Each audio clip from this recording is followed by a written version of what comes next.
Tebboune réplique vivement à l'accord franco-algérien. Une tempête en vue pour la France.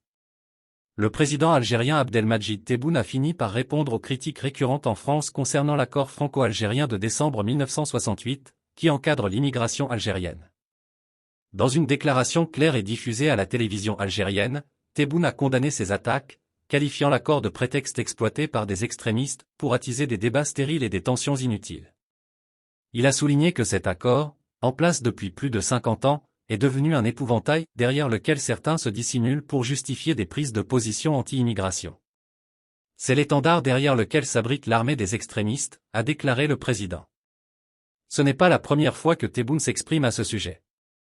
En décembre 2022, lors d'une interview avec Le Figaro, il avait déjà affirmé que l'Algérie ne souhaitait pas l'abrogation de cet accord, qu'il considère comme un pilier des relations bilatérales entre les deux nations. Il a averti qu'une remise en cause de cet accord serait mal perçue à Alger. Les récentes déclarations du président interviennent alors que le ministre de l'Intérieur français, Bruno Retailleau, s'est prononcé en faveur de la suppression de l'accord de 1968. Dès sa nomination, Retailleau avait souligné la nécessité de revoir la politique migratoire française, suggérant la suppression de cet accord lors d'une interview télévisée.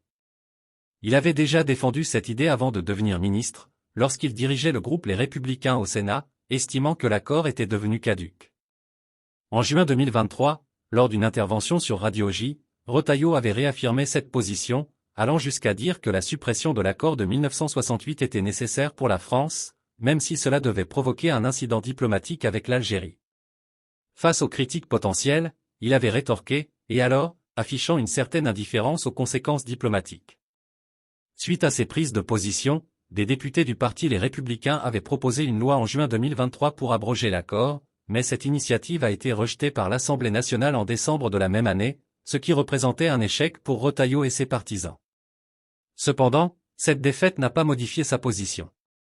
Devenu ministre dans le gouvernement de Michel Barnier, Retailleau a continué à plaider pour la suppression de l'accord, bien qu'il ait précisé que la décision finale ne relevait pas de lui, n'étant pas responsable des affaires étrangères. En faisant référence aux accords passés entre l'Italie, la Tunisie et l'Égypte pour limiter l'immigration, Retailleau a plaidé pour la signature de nouveaux accords similaires avec les pays du Maghreb, estimant qu'ils seraient indispensables pour mieux gérer les flux migratoires et prévenir des crises incontrôlables. Depuis des décennies, l'accord franco-algérien de 1968 est un sujet sensible dans les relations entre les deux pays. Il offre aux Algériens des droits particuliers en matière de résidence et de travail en France. Pour certains en France, cet accord est un obstacle à une politique migratoire plus stricte, tandis qu'en Algérie, il est vu comme un symbole des liens historiques et des droits acquis.